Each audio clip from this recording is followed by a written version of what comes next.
This is going to be the first in a four-part series looking at the different types or genres of photojournalism that exist in this world.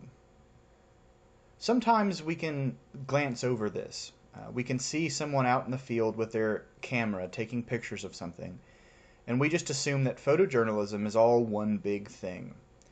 In reality, there's actually subsections, there's genres of different types of photojournalism that approach stories in different ways and help convey information to the audience in different ways. In the same way that someone who is a breaking news reporter for a newspaper may be different in how they're trained and how they approach stories than someone who writes features. It's that similar kind of thing in photojournalism. And in general, we're going to look at four different styles of photojournalism, one of which is going to be the one that we look heavily at in this class, or that we practice in this class. That'll be the second of our series. But this first one is going to focus on the first. But first of all, let's look at the four that exist. There is spot photography, or breaking news photography. There's entrepreneurial photographs, or feature reporting, or photo stories. There's a lot of different names, but it's all the same thing. Then there's portrait work. Then there's graphical illustrations, or photo illustrations. We're going to look at all four of these in separate videos, and we're going to start off with spot photography in this video. So spot photography, otherwise known as breaking news photography, it's named for being on the spot. And that's because oftentimes the photographer needs to be in the right place at the right time in order to get the photograph, in order to get the series of photographs they may use for their coverage. Oftentimes this involves the coverage of things that are unexpected or sudden or were not planned in any way. And just so you know, this oftentimes will be interchangeably used in terminology with spot photography with breaking news photography or breaking photography. So just so you know, if I refer to spot photography as breaking photography or breaking news photography in this presentation, just know that that's what I'm talking about. And again, a lot of the times this is a type of photography that exists being in the right place at the right time. The photographs are usually powerful and really amazing looking, but they are the result of happenstance sometimes. So for example, this is a photograph taken by a photographer at the Des Moines Register in Des Moines, Iowa. And this is the Pulitzer Prize winner for breaking news photography in 2010. And what had happened here is the photographer was there to take pictures of construction that was going on at a hydroelectric dam that was being built. And a woman fell into the area where the water was crashing down and was drowning. And so the construction workers made this sort of impromptu rig with the chain and the belts. You can sort of see the slapdash nature of it, and they lowered one of the construction workers down to grab her and pull her back up out of the water and save her. And this is an amazing photograph. You can clearly see why it won the Pulitzer Prize.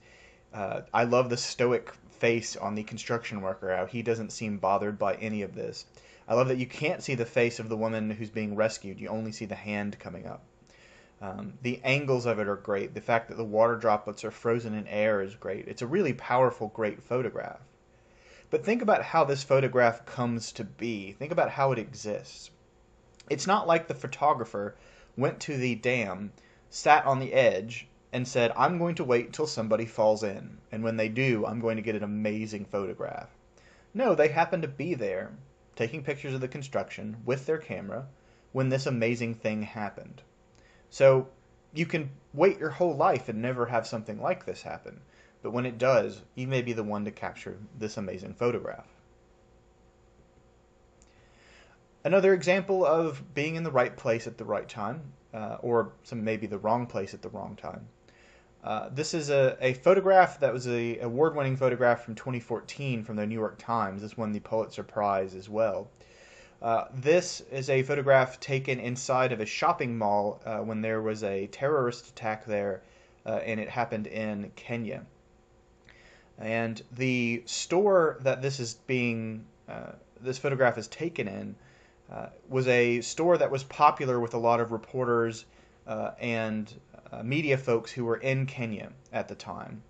And so this photographer just happened to be in this store shopping for themselves when this terrorist attack happened, and the Kenyan government sent in the military to secure the mall to make sure that there was no other terrorist active in the mall. And so here is this photographer in the store who happened to have their camera with them, who gets this really great, amazing photograph of this soldier sort of hunched down with his rifle walking through the store, and it's a great juxtaposition. It's a sort of out of place scene to see a soldier walking through a store that seems otherwise peaceful, and there's even an advertisement here on the right for baby lotion. And there's diapers off to the right as well. So it's an interesting juxtaposition, and that's what makes it a really compelling photograph. But it's not like the photographer sat in the store and said, I'm going to wait till something terrible happens. They were just in the right place at the right time. However, there are breaking news photographs that are the result of tracking down a story. It's not all complete happenstance. So sometimes it is finding the story and tracking it down and knowing that something is going to happen as you work through the process of this story. So in 2016, the New York Times and Reuters shared the Pulitzer Prize for breaking news photography because they had both sent reporters with migrants who were fleeing the Middle East, namely Syria, on boats to try to get to Greece or try to get to Europe. And so the reporters were with these migrants. They knew something was going to happen with these migrants. Either they would make it to Greece or not. So it wasn't necessarily right place at the right time. The reporter intentionally positioned themselves in a way to get these photographs of these individuals. But the emotions that they capture, the events that they capture along the way in their pictures are spontaneous. They are candid. And that's why these are included in breaking news photography or spot photography. This is a picture from the New York Times of one of the reactions of one of the refugees as he arrives, sort of the reaction of knowing that he and his family have made it to Greece. This is a Reuters photograph as well as one of the boats is arriving on shore. This is someone who's got their young child with them, as well as another child slung over their shoulder. And are climbing up on land. This is a Reuters photograph. Because they were both covering the same issue, they both split the award. But again, this is a photographer who would have embedded themselves with the refugees who were fleeing Syria and trying to make it to Greece. So it's not necessarily being in the right place at the right time. It did take planning, but this is a candid reaction. This is a spontaneous reaction within that story itself. And a lot of the times when we think about what breaking news is, when we think about the way that it is involved in society and remembered, it's stuff that sticks in our memory. Some of the photos are things that capture history in a way that we'll never be able to edit or be able to go back and recapture it in that way. It really is, if we think about reporting being the first draft of history, then spot news photography, breaking news photography is the first illustration of history. Another perfect example of being in the right place at the right time, also capturing history. Some of you may remember this photograph. For those of us who are a little bit older, this means more. This is a photograph of the government taking back Elian Gonzalez. He was a young kid. He's the child who's in the closet with his uncle. The story here being, if you don't already know, that his mother had taken him from Cuba and fled. The mother died along the way. The child was rescued, brought to Florida, and given to the aunt and uncle. However, the father was still in Cuba and hadn't known that the mother was going to try to leave with the child. So the father said, well, I have custody, I want my kid back. And the government was left in a little bit of a pickle as to what they should do. Ultimately, they decided they had to give the kid back to the father as he had parental rights. But the other side of the family, the aunts and uncles, didn't want to give him up. And so ultimately they had to go in and take him. The photographer who was in the house talking to the family at the time that the government decided to grab the kid back. And so you end up with this photograph. This is widely used at the time, became like the sensational photograph that talked about this story. And anytime this story comes up, this is the photograph that's used.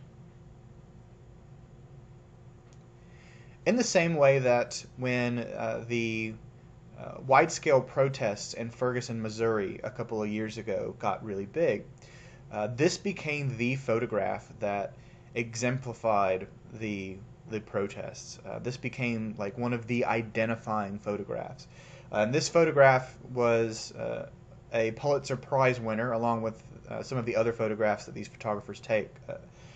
This was a photographer for the St. Louis Post-Dispatch, and this was the 2015 Pulitzer Prize winner for breaking news photography. I mean, and even just if you don't know the story of what's going on, the composition of this photograph is just amazing. The light coming off of the end of the tear gas canister is bright. It illuminates the whole scene. The way the light reflects the smoke, the lines created by the person's legs and arms as he's picking up the tear gas canister to throw it back. I mean, the fact that he's wearing an American flag shirt, the fact he's sort of nonchalantly holding a bag of potato chips in his other hand, it really makes for a powerful photograph. And all of this sort of comes together and works together to really be the picture that stands out in our mind when we think about that. This is another one of those photographs that became pretty widespread during all of that. This is a National Guardsman standing next to a store that had collapsed. It had been set on fire, and so you have the word beauty, which was on the sign of the store itself, sort of laying in the rubble next to him.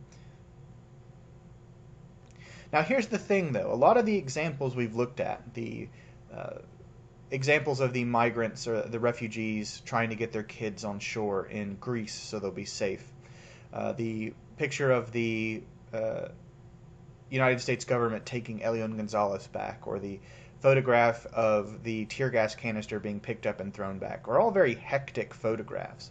There's a lot going on. There's a lot of action. They're almost stressful in a way.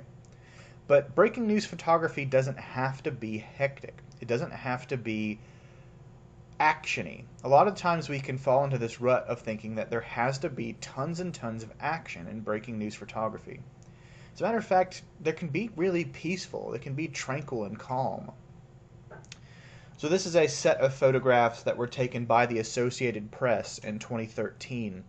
And this is when the war in Syria, the civil war in Syria, was just starting to get bad. Of course, that should key you in the fact that this was 2013 and it's now 2017, just how long this war has been going on. But this is photographs from when the fighting had really just started to get bad. And this is a photograph of an area that had been bombed out during the day, and at nighttime you can see the sort of three people in the middle of the shot who have made a bonfire out of junk in the middle of the shot. Now there's no action going on here. There's rubble all around and there's bombed out buildings, but it's kind of a peaceful photograph. The sun is going down in the background. The warm glow, temperature-wise, coming off of the bonfire in the middle almost makes for, if it wasn't in a war scene, a very peaceful photograph. This is another photograph of a building that was used as a shelter for women and children as bombing was happening. And this is the sort of nature of the photo, if you can sort of tell, is the photographer is standing in the hallway area and then pointing their camera up, and everyone else is sort of looking down at them against the railings. Perspective-wise, this makes for a really compelling, interesting photograph, but it's not hectic. It's not action. There's no really fast shutter speed that is capturing dust flying in the air. But it's still breaking news because this is a shelter being used by a city that is being actively bombed by the Syrian government. This is an aftermath photograph where we see the side of a mosque has been blown off and one of the towers I believe they're minarets, has fallen over and is being propped up by the building next to it. And you have the folks who are using the shade of it to pray. It's a stressful photograph in the sense that the structural integrity of that tower is maybe questionable, and it makes you worry for the folks that are underneath it. But there's not a whole lot of action. It's not like it's falling in the photograph. It is already fallen, it's being propped up, and everyone else is very still.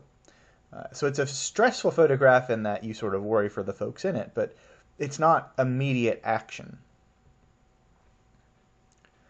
You can also package these things together in a way. So there was lots of really amazing photographs that came out of the uprising in the Ukraine in 2015. These are a set of photographs that were taken by the New York Times. They didn't win the Pulitzer Prize, but they were a runner-up in 2015. And so you have like these really intense action shots, like this one, where there's this protesters holding up a homemade shield. You can see the fire in the background, the billowing smoke. I love this as an example of a very hectic, action-y shot, right? Like just how much is going on here. You've got the security and the riot police who are holding up their shields, who are using these fire hoses to put out fires and try to spray at the protesters to clear them out of the square. You've got all of the rubble laying down. You've got all of the water droplets that are frozen in air. You've got the billowy clouds in the background from the smoke. It just is a really amazing action shot. It's very hectic, it's very busy, it's very actiony. In the same way that this is a photograph of someone who was, or a group that was walking back from a store when a sniper started firing in the area. And these folks, of course, dove down beneath this pile of tires to get out of the way. You can get a sense, especially on the woman on the left, you get a sense of just how stressful the situation is. It's not necessarily a very happy scene. Of course, the person next to her seems slightly tranquil, but I imagine that's just where the photographer happened to snap the photo. But this same photo package that got the runner-up for the Pulitzer Prize that year had a lot of photographs that weren't hectic or stressful, that helped tell the story. So this is a photo of just 3 Russian soldiers. They weren't labeled as Russian soldiers. They had taken the flags and logos off of their uniform, but they were Russian soldiers who were in the Ukraine at the time. And they're not doing anything. They're not shooting at anybody. They're just standing around. So it's a very peaceful, almost, photograph in that sense. But it's still a breaking news photograph, because what are unmarked Russian soldiers doing in the Ukraine?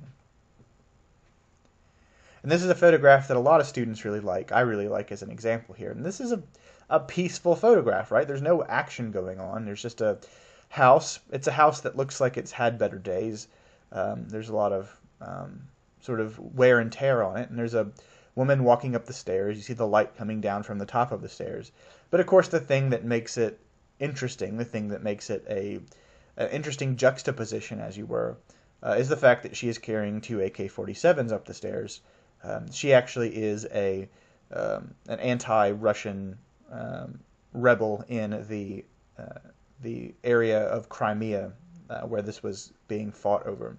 I also really like that she's wearing flip-flops, which you don't oftentimes see people carrying AK-47s while also wearing flip-flops. Now let's say you're really interested in breaking news photography. This is the kind of thing you want to do. This is the kind of stories you want to tell visually. So how do you ever learn how to be in the right place at the right time? Well, some of it, like the story with the migrants, the refugees, is knowing the right people to follow, or knowing the right stories that are going to be there. But sometimes it's just needing to be in tune with things. And so one trick here is you can go one of 2 ways with this. One, you can either download a scanner app. So something like Scanner 911, which is a police scanner app. So anytime the police or fire department or ambulance service talks to each other or talks to their dispatcher, it'll go over this app where you can then tune in and listen to it, because it's all an open digital frequency. Now, some large-scale police departments or ambulance services or fire departments haven't gone digital yet. They're still using analog signals, in which case you can buy a small handheld scanner like the one on the right. They're a little bit more expensive and a little bit harder to use, But if you're living in an area where that's the case, then that's the case. And one big final point of advice here is if you really, really are interested in breaking news photography or spot photography, and you understand that being in the right place at the right time is really crucial and important, then here's a really big life tip. Always have a camera with you. Find a way to carry your DSLR if you have one of those. If not, hey, we all have smartphones now that have cameras that are pretty good attached to them, and we carry them in our pockets at all time. So always have a camera with you. Always be ready to take pictures. Always be ready to think like a photographer. Because that's how a lot of these shots are taken. It's people thinking like photographers. So this has been part 1, and I'll see you on part 2, where we'll talk about feature photography.